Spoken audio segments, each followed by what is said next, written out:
කිසියම් කෙනෙකුට ලංකාවට එීමේ අවශ්‍යතාවයක් තියෙනවා නම් අපේ තානාපති කාර්යාලය හරහා අපේ எந்த ஒரு நபருக்கும் இலங்கைக்கு வருகை தருவதற்கான தேவை இருந்தால் எமது தூதரகத்தின் ஊடாக வெளிவிகார அமைச்சுக்கு அறிவித்து அத்தொடர்பில் நாம் கலந்துரையாடி தீர்மானங்களை முன்னெடுப்போம். அங்கு இணைகின்ற எண்ணிக்கையில் அவர்களை எவ்வாறு வெளியேற்ற முடியும், எந்த நாட்டிலிருந்து அவர்களை மீட்க முடியும் என தீர்மானிக்க முடியும். எமக்கு விமானம் ஊடாக எகிப்து, துருக்கி ஆகிய நாடுகளுக்கு அவர்களை கொண்டு வருவதற்கான இயலுமைகளை ஆராய்ந்து வருகின்றோம். வெளிநாட்டில் உள்ள இலங்கை தூதரகம் ஊடாக யாரை இங்கு கூட்டி வர வேண்டும் என்பதை கண்டறிவதற்கு நாங்கள் முயற்சிக்கின்றோம். அவ்வாறு அவசரமான நபர்கள் இருந்தால் பயணிக்கக்கூடிய விமான நிலையங்கள் ஊடாக அவ்வாறானவர்களை இலங்கைக்கு கொண்டு வருவதற்கு தேவையான ஏற்பாடுகளை நாங்கள் செய்வோம். அந்த ஏற்பாட்டிற்கு தேவையான திட்டங்கள், தரவுகளை நாங்கள் சேகரித்து வருகின்றோம்.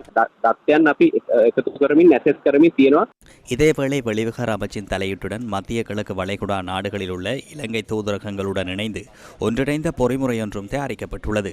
அவசர நிலைமைகளின் போது உடனடியாக பதிலளிப்பதற்கும் இலங்கை பணியாளர்களின் பாதுகாப்பை உறுதி செய்வதற்கும் அனைத்து தூதரகங்கள் மற்றும் வெளிநாட்டு வேலைவாய்ப்பு பணியகமும் தயார் நிலையில் உள்ளதாக அறிவிக்கப்பட்டுள்ளது.